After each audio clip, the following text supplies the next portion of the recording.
So I've lived here in South Louisiana my entire life. Spend as much time as I can in the wetlands. I really enjoy taking my kids out, spending time on the water, fishing, crabbing, and doing all these things that I've enjoyed doing as a child.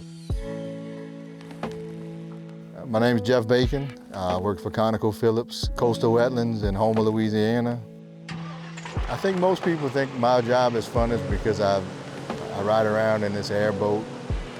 I'm often asked, how fast does it go? And my answer is always the same, faster than I'm willing to go in it. It's a valuable tool that we have, and it's a shallow access boat that can actually traverse across land. During these restoration projects, we can actually get on the land that's being built, make sure everything's being done the way we thought it would be. The environment that we're in right now is a delta environment. The land that is here was put here by the Mississippi River. I think it's important to protect these lands because all of these wetlands serve as nursery grounds for everything that we pull out of these waters.